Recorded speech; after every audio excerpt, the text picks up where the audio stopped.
먼저 기도하겠습니다. 하나님 아버지, 저희를 너무나 사랑해 주셔서 감사합니다. 주님, 저희가 주님 말씀을 들으러 이른 아침에 나왔는데 하나님 제 마음을 진정시켜 주시고 지금 저를 통하여 이 성도님들에게 하나님이 하고자 하는 말씀을 잘 전달해 주세요. 하나님 너무나 사랑하고 하나님의 말씀을 항상 저에게 주셔서 너무나 감사합니다. 말씀을 듣고 저희가 변화될 수 있는 삶을 살 수 있게 해주세요. 예수님의 이름으로 기도했습니다. 아멘. 네, 안녕하세요. 저는 강명관 선교사님 아들 강한솔입니다. 저는 지금 시카고에서 무디 신학교에서 공부하고 있으며 부모님이 한국 가는 길에 LA에서 잠시 머무른다는 것을 듣고 그동안 모았던 그 항공 마일리지를 다 털어서 LA로 잠시 오게 됐습니다. 제가 아직 어리고 많이 부족해서 두려움과 떨림으로 여러분 앞에 서 있는데요. 하나님께서 제게 베푸신 은혜와 최근에 가르쳐 주신 교훈을 여러분과 그냥 하나 짧게 나누려 합니다. 이 제 간증을 통해 여러분이 조금만이라도 더 예수님을 사랑하고 순종할 수 있기를 소망합니다. 네, 김인철 목사님께서는 저와 저희 가족을 너무나 많이 사랑해 주십니다. 항상 저희를 너무 사랑해 주셔서 만날 때마다 저에게 많은 상담과 조언을 해주시는데 몇 년 전에 목사님께서 저에게 해주신 말씀이 있습니다. 한솔아, 대학교에 가서 책을 무조건 많이 읽어야 된다. 대학교 때 안 읽으면 너 앞으로 읽을 시간도 없고 대학교 때 무조건 많이 읽고 배워라 라고 말씀해 주셨습니다. 그래서 이 조언대로 저는 책을 많이 읽으려고 노력을 합니다.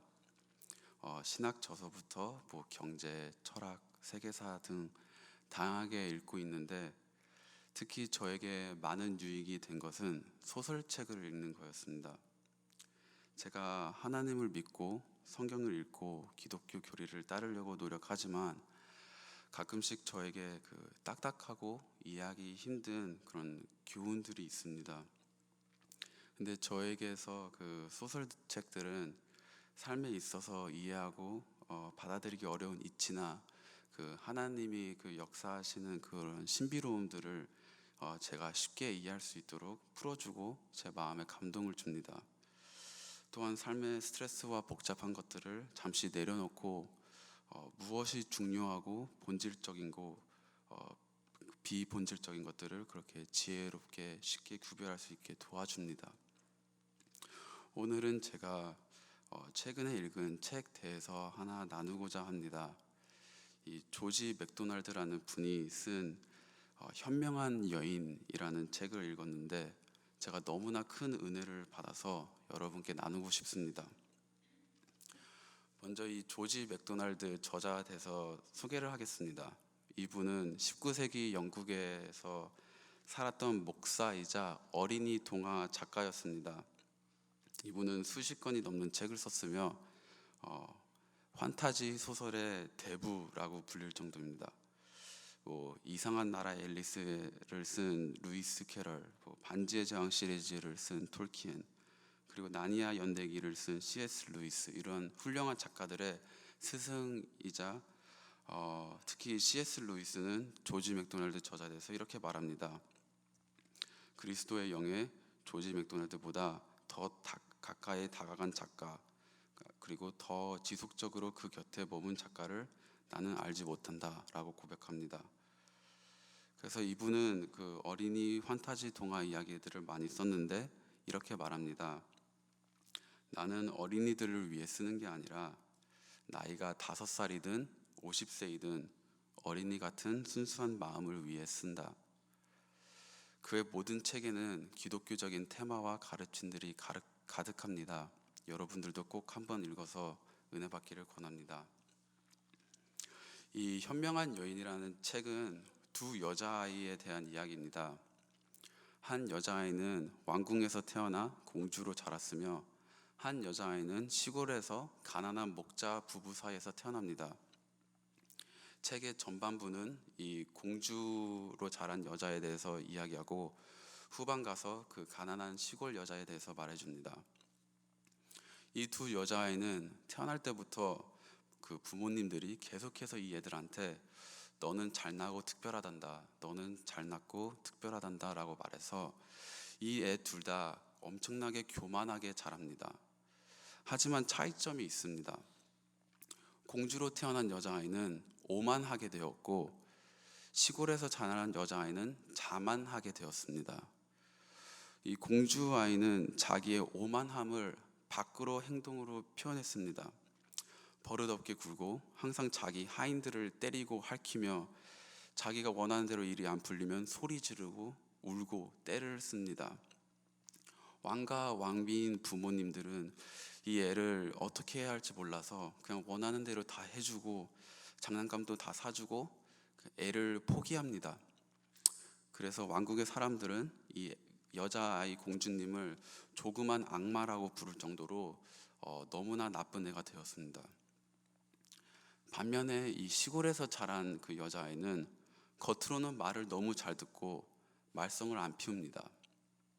하지만 그 안은 새까맣게 자만으로 꽉 차였습니다.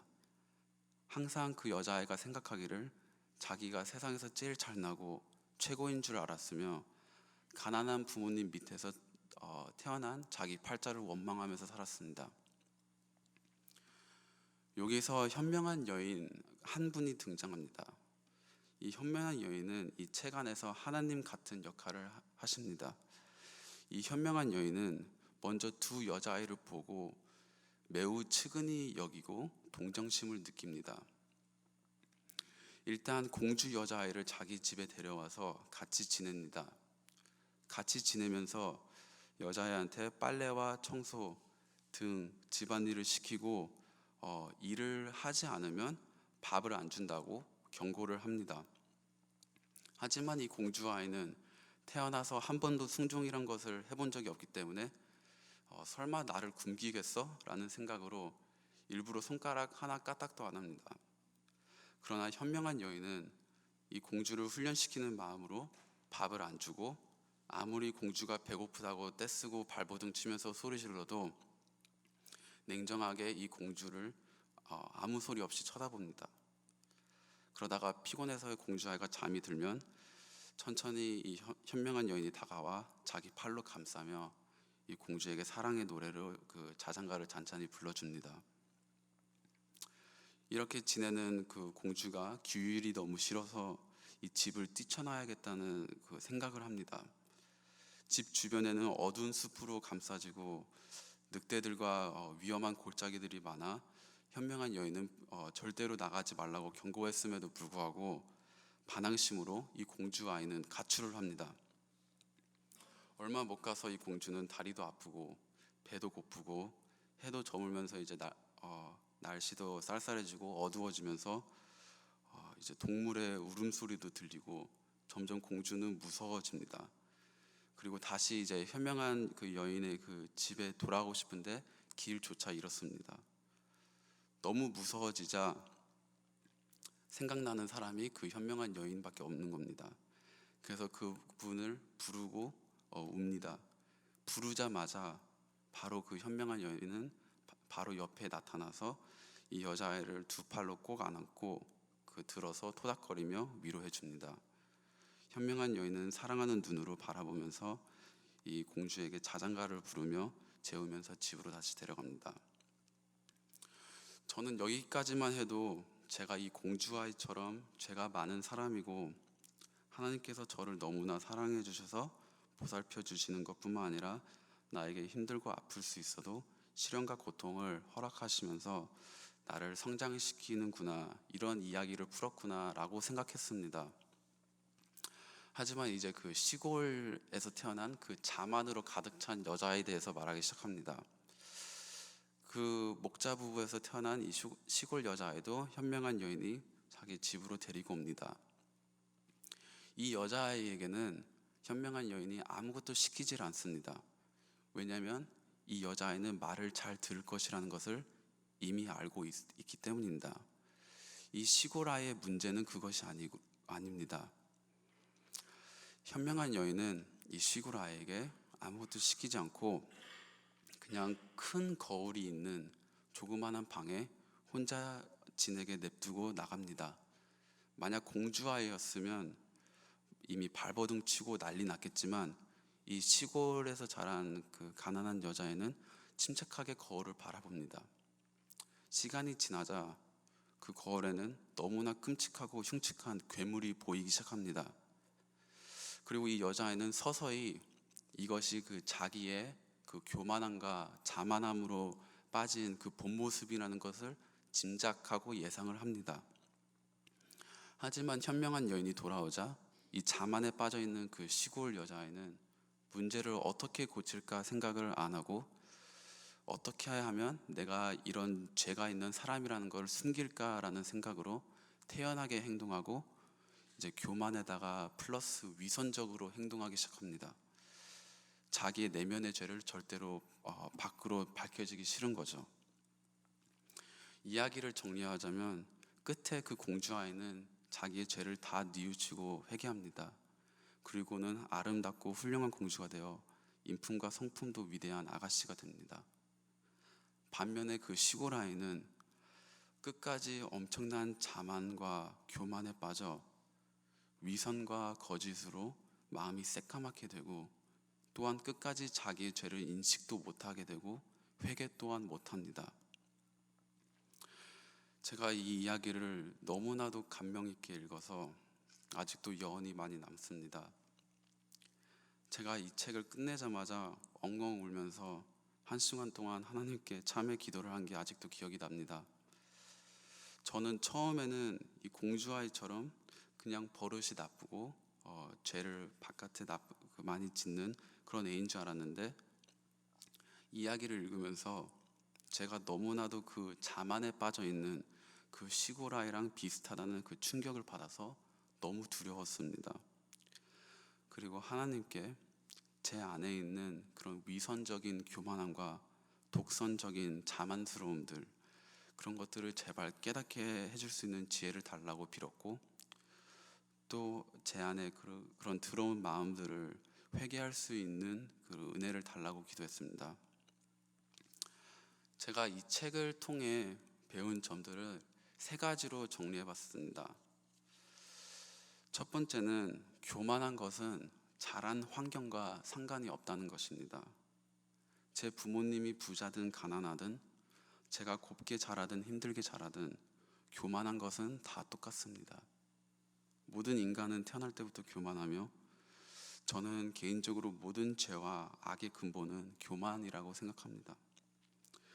제가 전도사로 이제 사역을 하고 기숙사 사감으로 섬기는데, 이렇게 사역하고 섬기면서 좋은 점들도 많지만 제가 사람들 통해서 받는 스트레스가 많고, 제가 특히 예민해서 상처를 쉽게 받는다는 것을 배웠습니다. 하지만 야고보서 4장에 보면 모든 관계의 불화는 항상 제 자신이 남들보다 잘나고 높다고 생각해서 일어난다고 이렇게 야고보가 썼는데, 정말 맞는 말씀인 것 같습니다.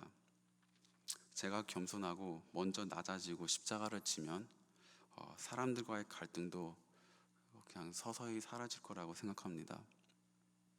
그리고 두 번째로 배운 점은 겉으로 교만한 것보다 더 위험한 것은 내적 교만이다 라는 사실입니다.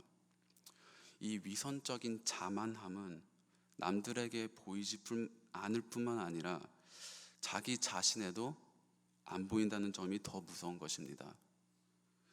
이야기에서 나오는 시골 아이처럼 자기 자만함에 빠져서 자기 죄를 인식조차 못하면 회개는커녕 하나님이 오셔도 도울 수가 없습니다. 잠언 26장 12절 말씀입니다. 너가 스스로 지혜롭게 여기는 자를 보느냐, 그보다 미련한 자에게 오히려 희망이 있느니라. 저는 제가 고등학교 때 제가 다 안다고 생각했습니다. 항상 남을 비판하고 제가 생각하는 판단이 제일 합법적이고 논리적이고 옳다고 생각했습니다. 그래서 남들의 조언도 잘 안 듣고 제 계획이 무조건 최고라고 생각하고 믿었습니다. 그때 만약 제가 그 마음가짐을 이제까지 계속 유지했다면 저의 성장은 딱 거기서 멈췄을 것입니다. 하지만 하나님께서 저를 너무나 사랑해 주셔서 많은 경험과 훈련을 통해 먼저 제 안에 그 더러운 교만의 죄를 깨닫게 해줄 수 있는 은혜를 주셨습니다. 그래서 겸손하고 낮아지게 해줄 수 있는 그 많은 시련과 어려움을 통해 제게 가르쳤습니다. 힘들었지만 그 은혜 덕분에 저는 훨씬 더 성장할 수 있게 되었고, 제가 제일 감사한 교훈은 제가 남들의 조언이나 가르침을 받을 수 있다는 점입니다. 제가 항상 남들에게 배울 수 있다는 점입니다.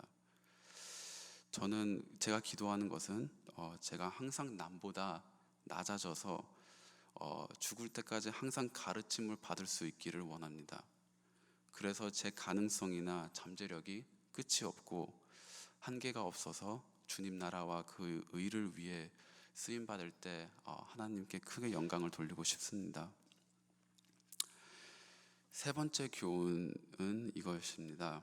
하나님께서는 우리를 절대 포기하지 않으시고 사랑하는 부모처럼 우리를 훈육하시고 힘든 시련들을 통해 그런 것을 허락하시면서 저희를 성장시킨다는 것입니다.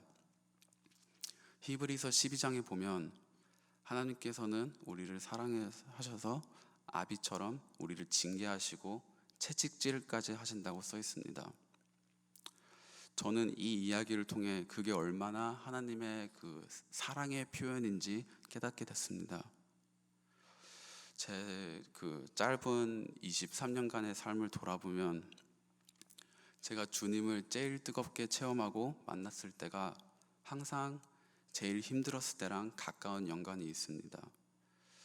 특히 저에게 제일 힘든 시련은, 개인적으로 제일 힘들어하는 시험은 제 다음 스텝, 앞으로의 계획을 확실히 모를 때 너무 힘듭니다. 저한테는 그것만큼 스트레스 받고 믿음을 시험하는 일이 없습니다. 앞으로 다가올 일이 확실히 모를 때. 제가 고등학교 3학년 때 대학 진로 고민 때문에 너무 힘들었고, 성경학교 졸업하면서도 대학교 갈지 신학교 갈지 그런 결정을 울면서 기도했던 것도 다 기억이 납니다. 하지만 지금까지 살아온 거 짧지만 되돌아보면 항상 주님께서는 제 삶에 있어서 신실하셨고 저를 항상 푸른 초장과 실만한 물가로 인도하셨습니다. 제가 경험한 것, 힘든 것, 좋은 것 하나하나 너무나 값진 체험이었고, 모든 시련과 고통은 저를 하나님을 더욱더 사랑하게 하고 주님의 사람으로 성장할 수 있는 계기가 되었습니다. 저는 지금 현재 또 다시 그 훈련을 받고 있습니다. 지금 대학교 4학년 이제 마지막 학기이고 2달 뒤에 저는 졸업을 합니다. 대학원에 지원을 했고 이제 저는 기도하면서 기다릴 수밖에 없습니다. 지금 대학원 진로뿐만 아니라 앞으로의 제 삶에서 너무나도 제가 컨트롤할 수 없는 것들이 많이 있습니다. 하지만 하나님께서 제가 고등학생 때부터 자신의 자식들을 끝까지 책임지는 좋은 아버지라는 것을 하나님께서 입증하신 것을 기억하고 믿으면서 굳건하고 담대하게 주님 뜻 안에서 한 걸음 한 걸음 나아갈 수 있는 사람이 되길 기도 부탁드리겠습니다. 네, 감사합니다.